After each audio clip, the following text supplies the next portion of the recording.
go into the Siberia Valley by helicopter, by fixed wing plane or jet boat. Just spin this around.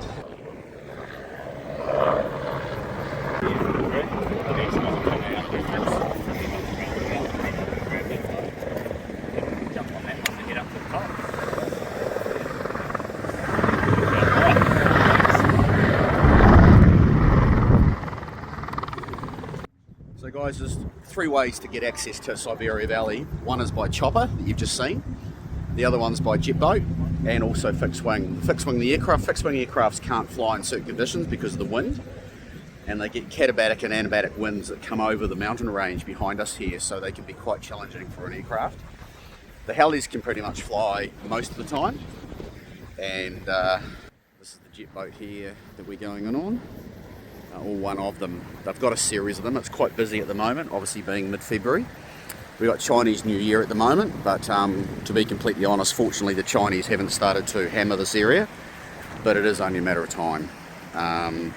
It is one of New Zealand's, especially the South Island's, best kept secrets. I'm going to share some of this visual with you when you get into Siberia Valley. We're in there for 3 days. So this is Phil.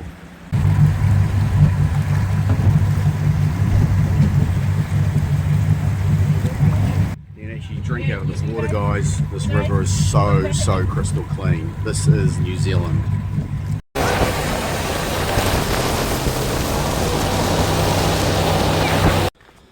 Okay guys, so we just climbed over the pass. It's late February, pretty warm here in the middle of South Island. So we're just north of Lake Wanaka. As the crow flies, Google that. A place called Siberia Valley. Whew. Scottish cheeks, guys. So we're just going to get to the summit point here that crosses over into Siberia itself, which is only about 1 kilometre in front of us, and we'll stop, break down our packs and have a late lunch. No rush today. It's a very easy section, but most people that come in here will do the day experience. So the way you do that is you fly in from Makarora, where we left on the jet boat, and get dropped into the valley, explore this world-class valley, and then of course walk out, which is 90% downhill. So most people with even average fitness can nail that. So the day experience is also a really popular option.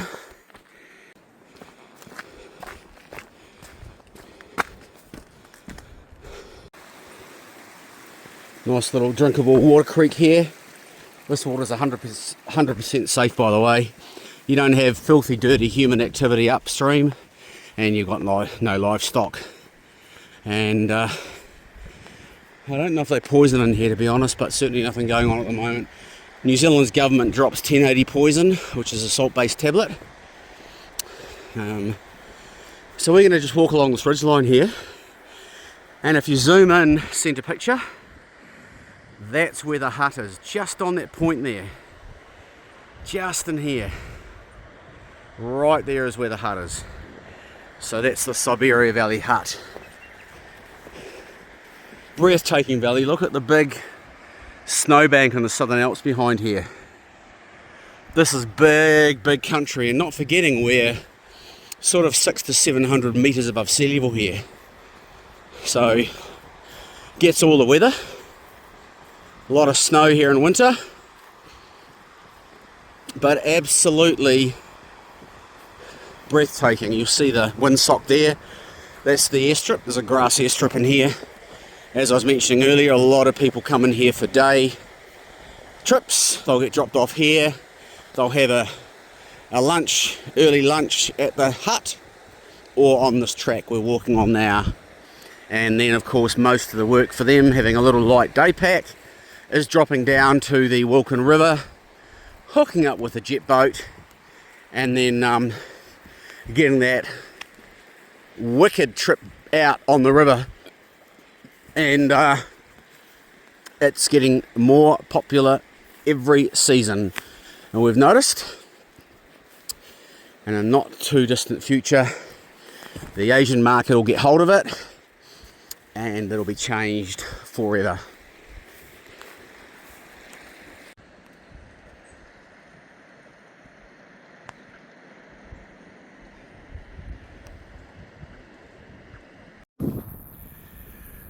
I can sense some fishermen watching this video movie salivating, looking at that river down there. Yes, I'm told the fishing is unbelievable, because of course it's a difficult spot to get into to cast a rod, and I'm also told there is quite a bit of fishing to be had up through here. But if you're that keen, just throw money at a helicopter. It's quite easy really, and make your way in here for a couple of days, wander right up the valley. It's hard to believe that mountain range there is around 8 kilometers away as a crow flies. I know it looks a lot clearer and a lot closer, but it's because the atmosphere is just so clean here. We don't have the pollutants and the human impact on the air quality. But yeah, that's a permanent snow face. There's always snow on that all year round. And last night you'll see a whisper of snow through here over the back. That fell last night. Yeah, hard to believe, I know. Tail end of a New Zealand summer.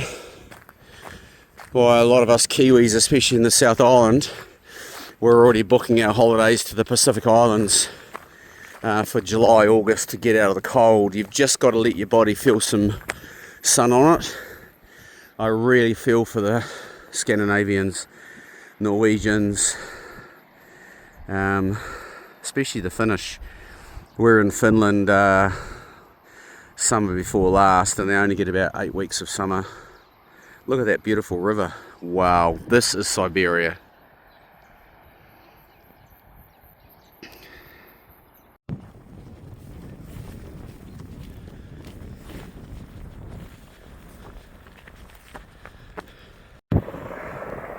So that's the first chopper of the morning, heading to the drop-off point at Siberia.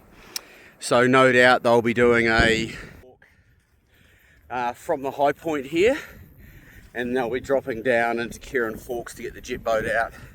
That's pretty much the easiest way to do it. You can pretty much do it as long as you have a relative level of fitness.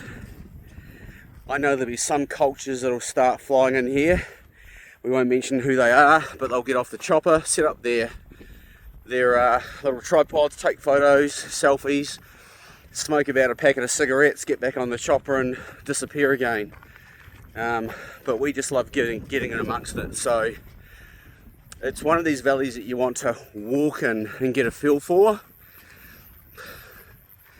rather than just fly in, take a couple of photos and disappear again. You've got to spend time in the valley, breathe it, feel it, and use all your senses. A lot of bird life in here. So this morning I went for a little wander away from the hut, and there was a beautiful black and white New Zealand robin. Now our bird life of course has evolved over the millennia, over thousands and thousands of years, since the Ice Age melted away, and these birds have had no predator. And of course even now they're extremely curious, and this little fella was popping from one tree branch to the other, only about probably no more than 4 feet away from me. I'm very curious, and I understand that the most dangerous animal on this planet is human. So we're going to carry on down. You'll see the orange marker in the distance. We'll cross over about the midpoint there, and then we start zigzagging up this forest line up into the back. Now we're going to this point here, not that point. That's at least a day away, return at least a day. So this is Lake Crucible up in here. So this is the circuit track we're on currently. So it goes over a Gillespie's Pass. I'm just holding the phone a bit closer because of the wind effect. So there's a point here. Ooh, this is getting a bit dicey. Check this out. You don't really want to get wet feet at this early in the day if you can help it.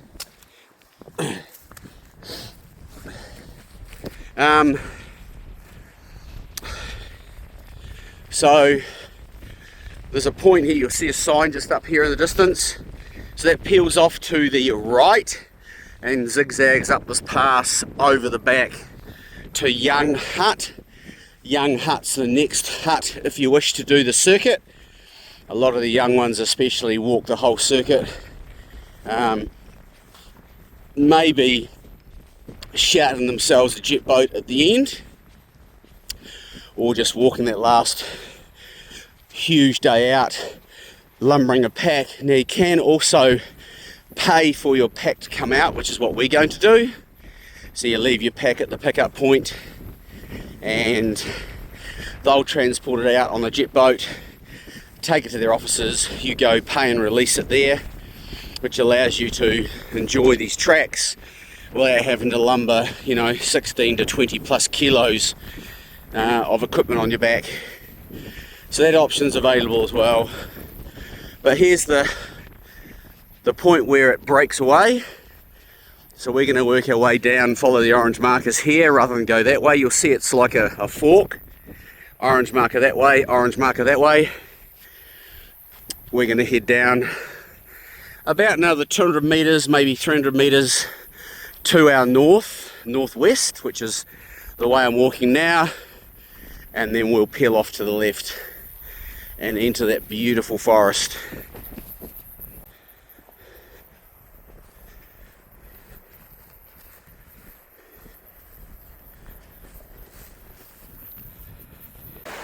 It's always a bit of a challenge to cross these rivers and keep your feet dry. So far they're dry. We cross there, we're definitely going to get wet feet.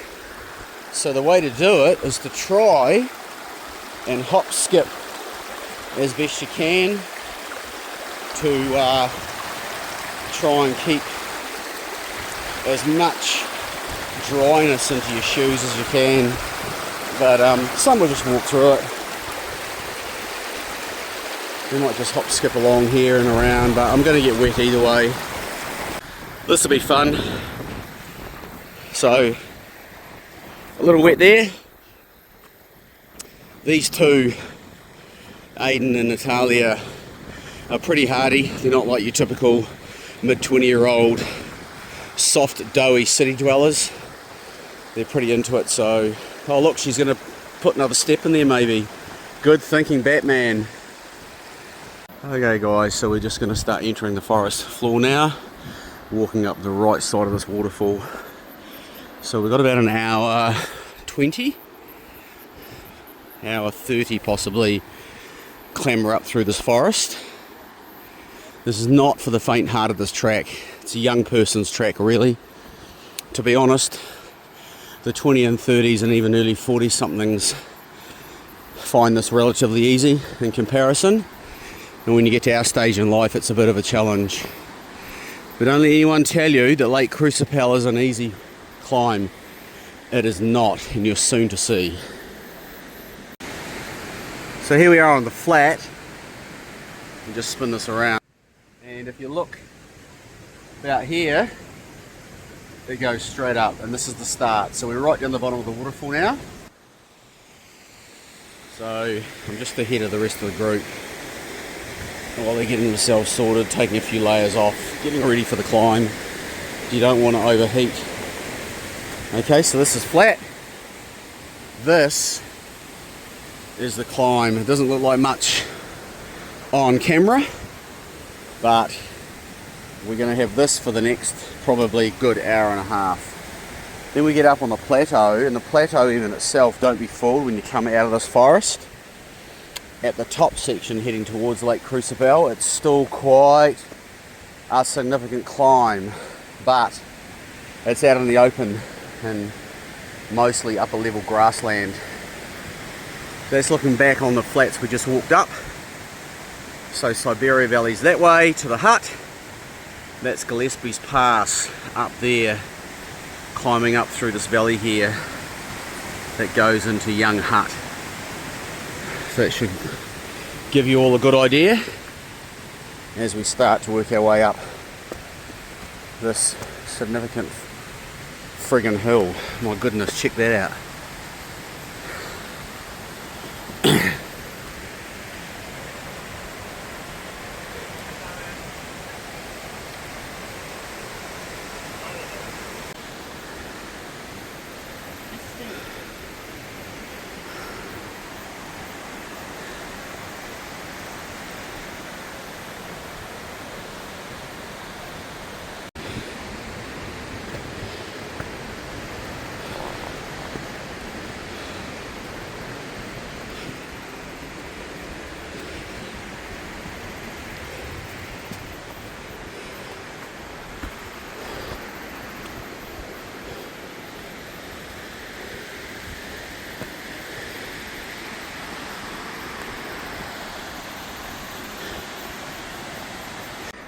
Just up there in front of you,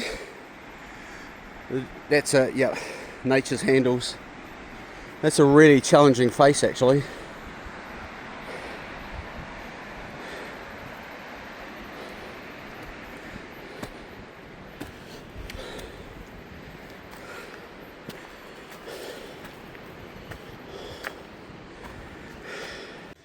Okay guys, as we progress up towards Lake Crucible, Lake Crucible's just here, so we'll swing the camera around.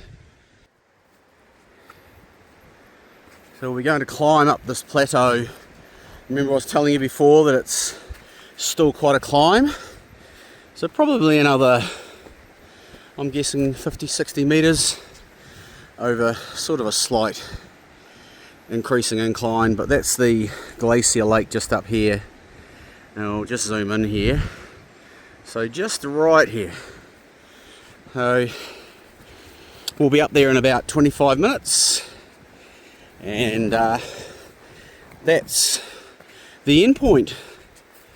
Lunch, relax, some sun, breathe in this amazing location and view. Most tourists and visitors will never ever get in here and even know this exists. Breathtaking. One of literally hundreds of little hidden gems tucked away off the beaten track. I'm a professional tour guide these days.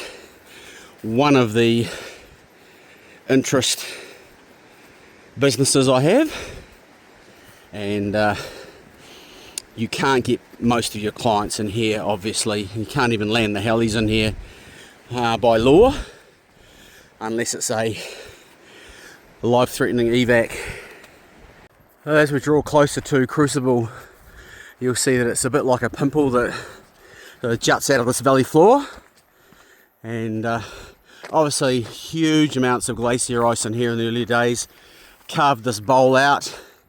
And since we're here, I think we're probably here 7, maybe 8 years ago from memory, first thing I notice is there's a heck of a lot less snow and ice on this face, and we all know that the Earth's getting warmer. Ski fields are closing down because they can't survive investment re-income for shorter and shorter and shorter snow seasons. And this has actually had a section of the edge of it open up even further. So when we were here last, there was a small indent there.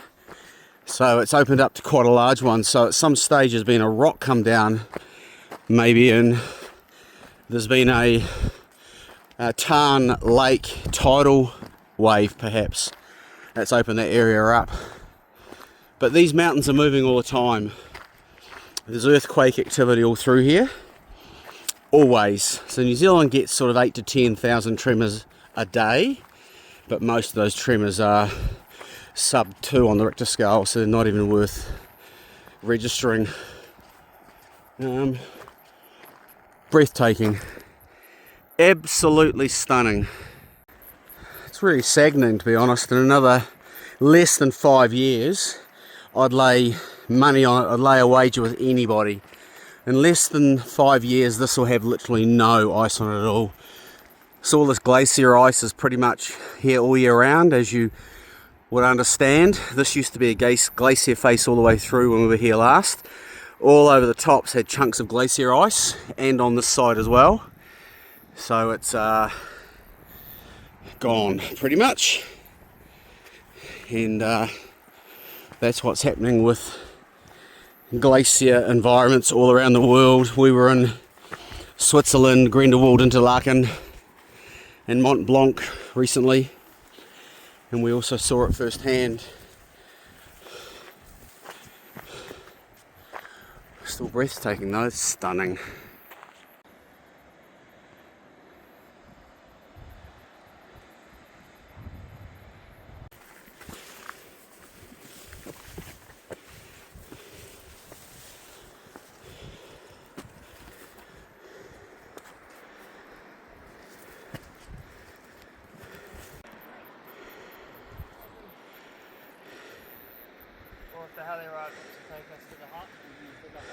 So this is the flat down below us, guys. So I'll give you an idea of what horizontal is. That's horizontal in my camera lens. So we're climbing up the face of Crucible now, but you can see it's, once again, not for the faint-hearted. So this is not an easy hike by any means, and don't anyone tell you otherwise. It's an advanced, most definitely an advanced, not even immediate, intermediate. So that's the plateau that we just walked up along here. We came out of the forest just down here, and Siberia Valley is down just off that face there, about 490 to 500 meters below us.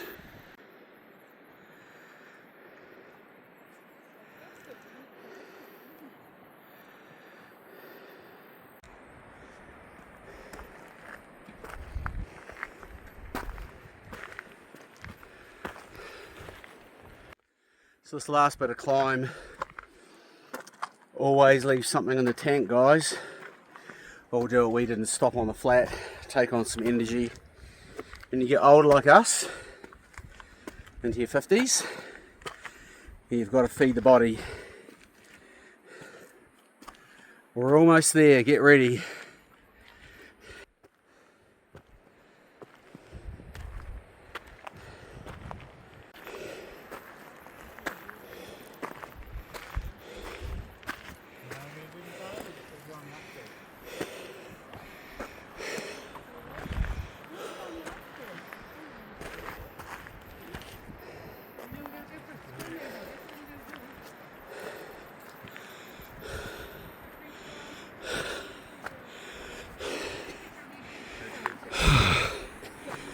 That's breathtaking.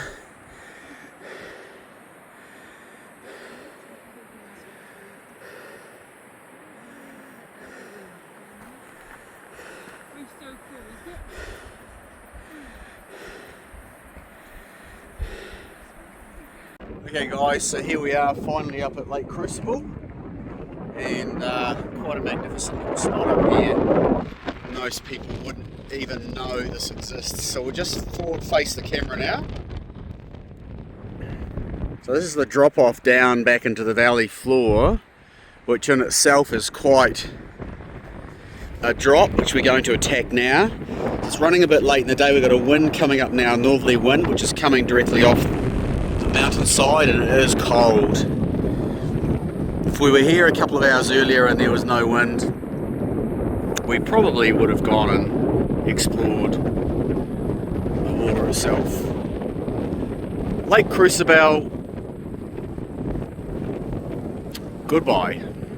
Okay guys, so if you look in the back there, you'll see we're dropping down out of Crucible now, back into the forest. That's us for the day.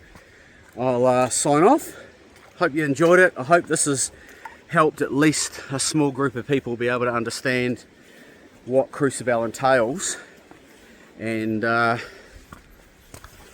what you're getting yourself into doing this trail. There's also another really nice one in the Milford Road on the way to Milford Sound. I'm probably going to explode the numbers doing that now too, but it's called Lake Marion. Lake Marion's another bowl like this one you've just seen, but it's a lot easier getting in. The trail is only about an hour and a half, as opposed to having to get up to Siberia Hut first and then another 3+ hours on top of that. But there are a lot of other bowl tracks like this as well that are scattered around the South Island of New Zealand. Keep you all interested. So as we enter the forest again, we'll sign off. We've got a couple of hours at least back out, down onto the flat and back into the hut for the night, and tomorrow's another day. This is Phil.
Go that way. This is the way I went. There's a couple of good tree roots there that you can use as handle holds. It's most definitely not straightforward though.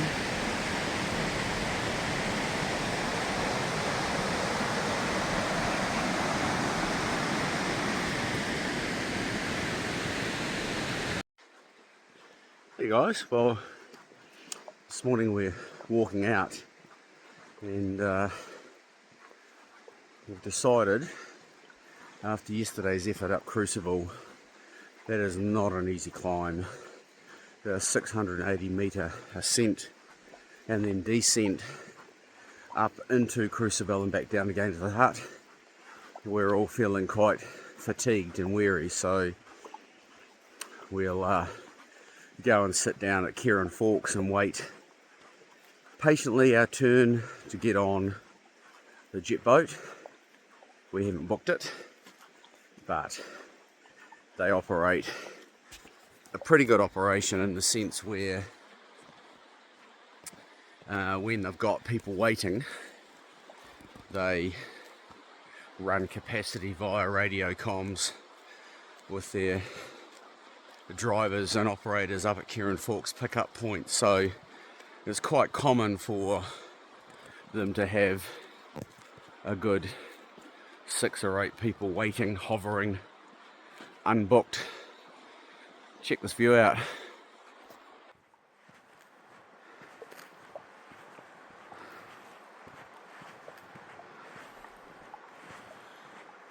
This is New Zealand.